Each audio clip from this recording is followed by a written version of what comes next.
I'd never thought of the corner cafe as anything more than a stop on the way to class. Halfway between campus and my apartment, it was where I killed time when I didn't want to go home yet. A place with mismatched chairs and the faint smell of burned espresso. That afternoon, I sat with my laptop open but not typing, the cursor blinking on a half-finished assignment. My phone was face down beside the mug. I'd typed out 3 different messages to friends earlier but sent none of them. They all felt like reaching too far, like asking for something no one really had time to give.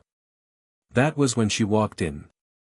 I'd noticed her before, always in the late afternoons, always ordering the same thing, a black coffee she let sit too long.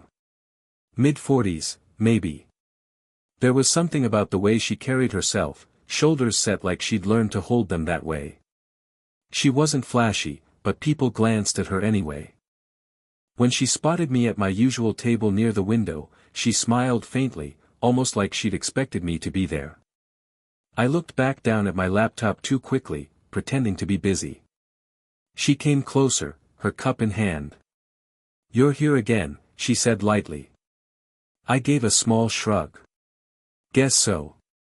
Creature of habit." She set her cup down at the next table, but angled her chair toward me. Close enough to feel like company, far enough not to seem forward. I tried to focus on the blinking cursor again, but my eyes kept sliding toward her hands. She held the paper cup with both palms, as if the warmth steadied her. After a quiet minute, she said, "Can I ask you something?" I looked up. "Sure. It's nothing important. Just advice, I guess." Her tone was careful, but not fragile. She stared at the coffee like it might answer first. "Do you ever feel like you missed something? Not a mistake, exactly, more like you walked past a door you should have opened." I didn't know what to say. I fiddled with the edge of a napkin, folding it in half, then again. "All the time," I admitted. "But usually I don't realize it until it's too late." That made her laugh quietly. She leaned back, crossing her arms. "Too late is most of life, isn't it?" Her words should have sounded heavy, but they didn't. They just lingered, like the faint hum of the espresso machine behind us. We let the silence stretch.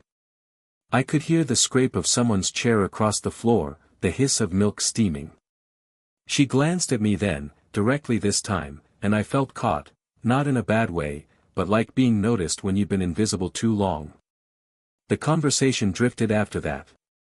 Nothing personal, nothing bold. She asked about my classes. I asked if she lived nearby. She said yes, just across from the bookstore. "I like hearing the bell on the door when people come in," she added. It should have been forgettable. A few sentences, a shared laugh, the kind of exchange that evaporates once you leave the cafe. But when I closed my laptop and stood to go, she touched the rim of her cup and said, "You'll be back tomorrow?" It wasn't a question about coffee. Not really. I nodded, not trusting myself to say anything better. Later that night, after I'd finally gone home, my phone buzzed. A text from an unknown number lit up the screen. "Next time, sit at my table." Easier than pretending we're not talking. I stared at it for too long, thumb hovering over the keyboard. And for the first time in a while, I didn't feel like I wanted to delete what I was about to send. The next afternoon, I did what I told myself I wouldn't. I walked straight to her table instead of my usual corner by the window. She had already set down her bag, a folded paperback beside her coffee, like she'd been saving the seat. "You took me seriously," she said, a flicker of surprise in her eyes. "Guess I did." I placed my mug down carefully, pretending it was a normal decision. For a while, we didn't talk much. She read a few pages of her book. I pretended to scroll through my phone. Still, the silence felt different when it was shared. Eventually, she closed the paperback. "Do you know what's strange?" she asked. "I've been coming here for years. Same cafe, same order.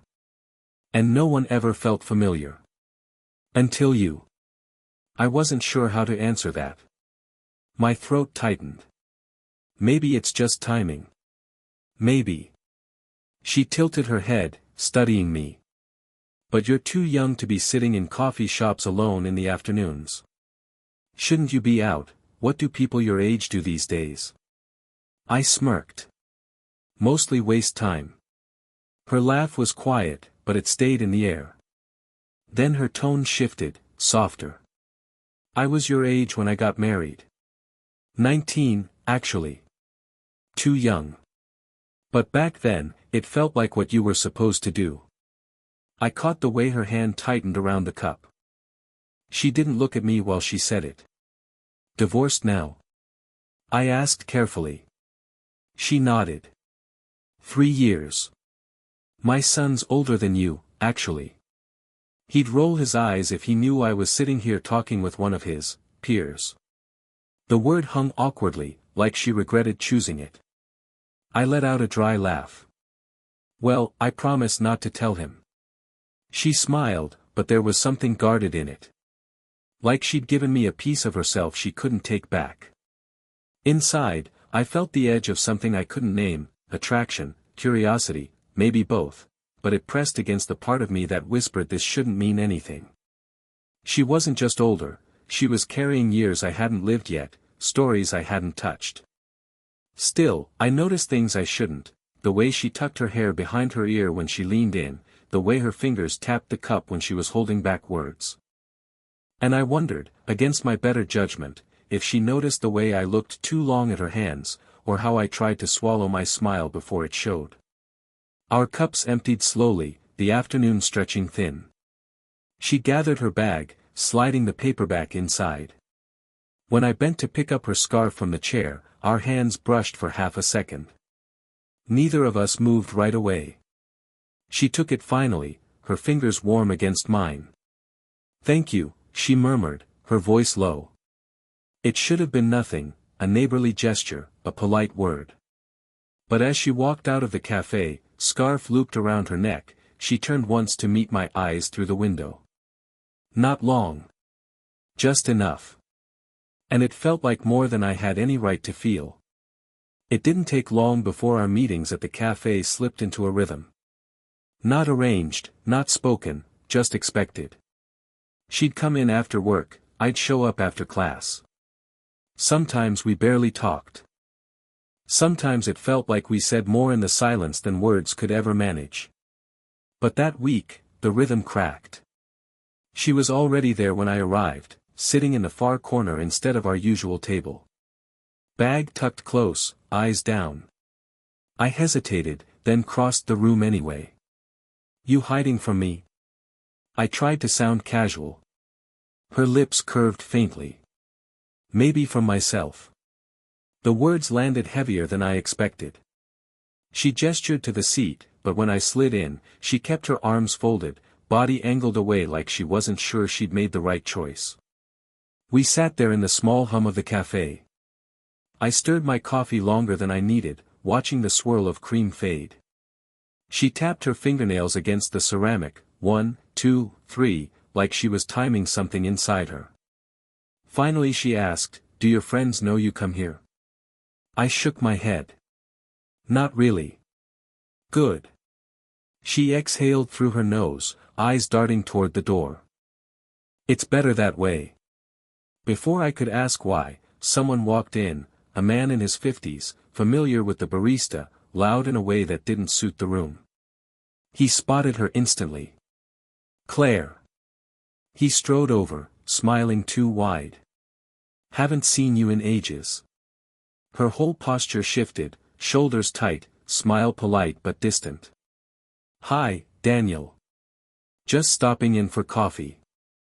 I sat frozen, not introduced, not acknowledged. She didn't look at me once while he hovered, chatting about mutual acquaintances I didn't know. Eventually he left with his drink, tossing her a wave. She waited until the door closed before slumping slightly, hand rubbing at her temple. An old neighbor, she muttered. He likes to talk. But she didn't look at me when she said it, and something in her tone felt like she was drawing a line I couldn't cross. We stayed in that strange quiet, not quite touching, not quite separate. I wanted to ask what she'd meant earlier, hiding from myself, but the words stuck. My throat felt dry, like saying it out loud would change everything. When she finally stood to leave, I did too. We walked to the door together, steps nearly in sync. Outside, the evening air was cooler than I expected. She pulled her scarf tighter around her neck. "You shouldn't," she started, then stopped. Her breath lingered in the cold. "Never mind." I caught the flick of her eyes toward me, the way her lips parted like she might have said more. My chest tightened. I don't know why I did it, but I reached out, brushing a loose thread from her sleeve. Just a small touch. Barely anything. But she stilled under it. Looked up at me. For a heartbeat too long, neither of us moved. Her phone buzzed in her bag, sharp against the quiet. She blinked, stepped back, hand diving for it like an anchor. "See you," she said quickly, almost too quickly. And then she was walking away, her scarf trailing like an unfinished sentence. I stood there, hands useless at my sides, wondering what might have happened if the phone hadn't rung. It happened on a Wednesday evening, after the rain had just stopped. The streets were still damp, reflections of streetlights trembling in the puddles. I'd spotted her leaving the café, umbrella dangling at her side, and I caught up before I could think better of it. "Walking home?" I asked. She glanced over, surprised, then nodded. "Just across the square." "You don't have to, I know." I shoved my hands into my jacket pockets. "But I want to." We walked in silence at first. The kind of silence that was both heavy and strangely comforting. I noticed the faint sound of her shoes against the wet pavement, the way she tilted her head when listening for cars before crossing. Ordinary details, but they stayed with me. Halfway down the block, she stopped by a bench under a half-dead tree. "Let's sit for a minute." I followed, the wood damp beneath us. She rested her umbrella against her leg, eyes fixed on the lights in the distance. "I shouldn't be here with you," she said quietly, almost to herself. My stomach tightened. "Why not?" Her laugh was soft but tired. "Because I'm twice your age. Because my son could walk by right now. Because I've spent 3 years telling myself I don't need anyone." She pressed her lips together, then shook her head. "And yet here I am." I didn't know what to do with my hands. I rubbed my thumb over my knuckle, then glanced at her. "I don't see a problem." She turned toward me then, eyes sharper than her voice. "You don't see it because you don't know what it costs. Attention like this, it feels good. Too good. And then it ends, and you wonder why you ever believed you deserved it." I felt her words in my chest more than my head. She looked away quickly, brushing her hair back, like she regretted letting it spill out. "I don't think you're just passing time," I said, my voice lower than I meant. "I wouldn't be here if I thought that." Her hands were clasped together on her lap, knuckles pale. Slowly, she exhaled, unclenching them. "You shouldn't say things like that." I leaned forward slightly, elbows on my knees. "Then stop looking at me like you want me to." The silence after that was sharp. She closed her eyes briefly, then opened them, gaze softer but unsteady. For a second, I thought she'd reach for my hand resting close to hers on the bench. She didn't. Instead, she whispered, "You make it too easy to forget I'm supposed to know better." We sat there, both breathing a little heavier than before, the distance between us suddenly fragile. My shoulder brushed hers when I shifted. She didn't move away. And just when I thought she might let the space close, she stood abruptly, grabbing her umbrella. "It's late," she said, voice steadier than her eyes. "You should go." But as she walked ahead, she glanced back once, and the look she gave me wasn't one of someone finished. It was someone holding on by a thread. The next few days, she wasn't at the café. At first, I told myself it was chance. People have lives, routines shift. But after the third empty afternoon, the fourth, it started to feel intentional. I sat at our table anyway, laptop open, untouched. I ordered coffee I didn't drink.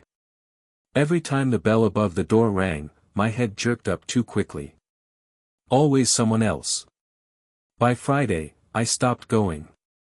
I tried to distract myself, study groups, late-night runs, anything to avoid the hollow seat across from me. But silence filled the cracks anyway. My phone became an anchor in my pocket. Every buzz made my chest tighten, but the only notifications were from classmates or spam numbers. Never her. On Sunday, I finally saw her. Not in the café, on the street, outside the bookstore she'd once mentioned living near.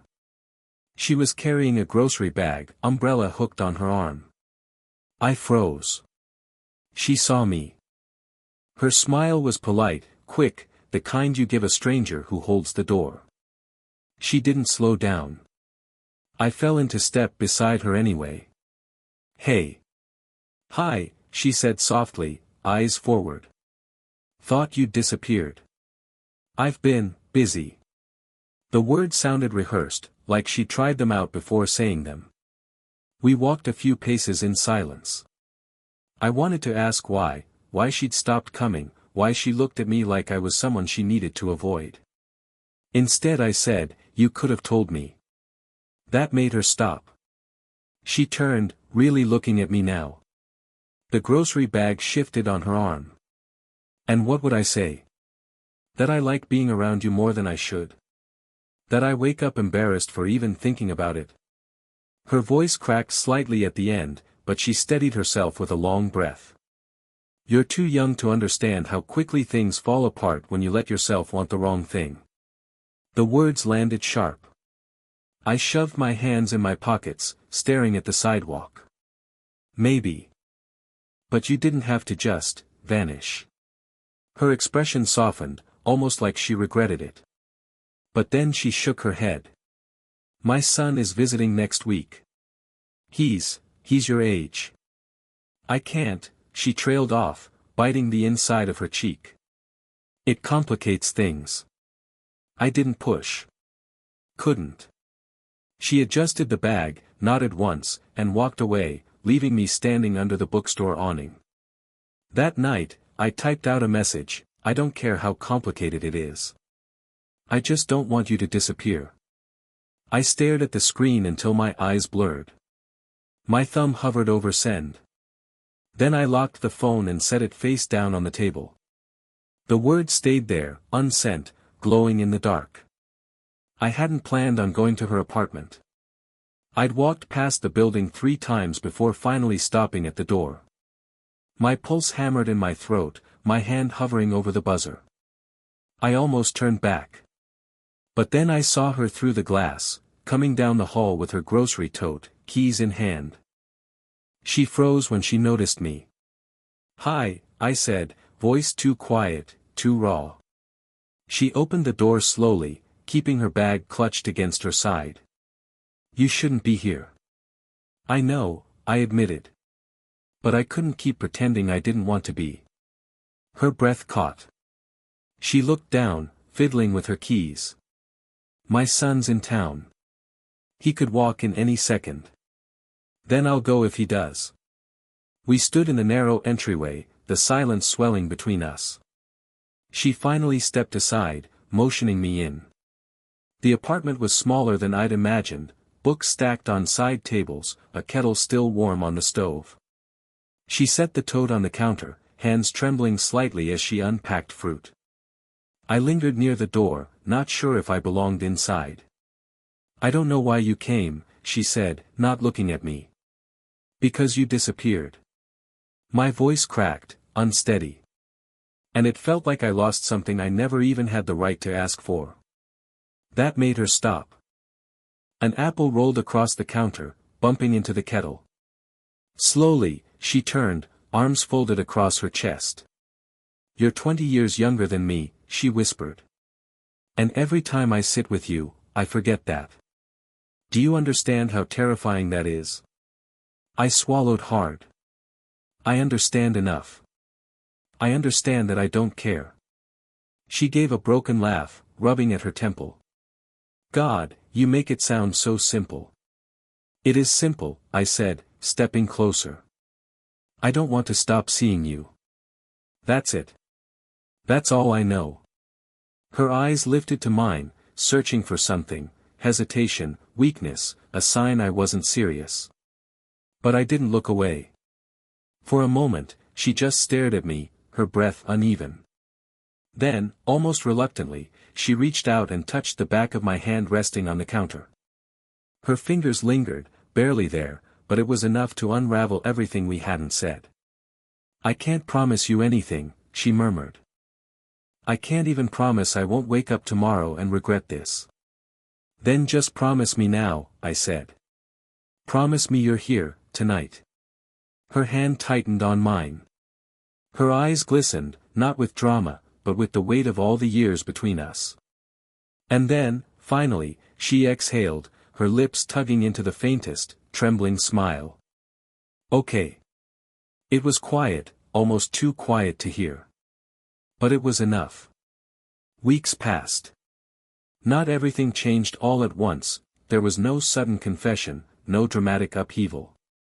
Life carried on, I still went to classes, still walked home through the square, still stopped at the café where the chairs never quite matched. But now, sometimes, she was already there. She didn't vanish anymore. Sometimes we sat in silence, reading side by side.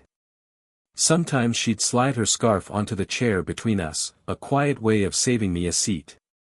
Other days, we walked together after, down the damp streets where puddles still held bits of sky. It wasn't perfect. She still hesitated, pulling back when she thought someone she knew might see. And I still wondered if she woke up some mornings and questioned what this was, what it meant. But then I'd catch her glancing at me across the table, over black coffee she always let go cold, and her smile would tell me the doubt hadn't won. Not yet. One Sunday afternoon, we found ourselves on that same bench where she'd once told me she shouldn't be near me. The tree above us was barer now, the season shifting. She'd brought tea in a thermos this time, poured into mismatched cups she'd tucked into her bag. It's better this way, she said, handing me one. I raised an eyebrow. Tea over coffee? She smirked, eyes soft. Tea over pretending. We sat there, steam curling between us, and for once, I didn't feel the need to press for more. Later, when we walked back toward her apartment, she slipped her arm through mine. Not dramatic.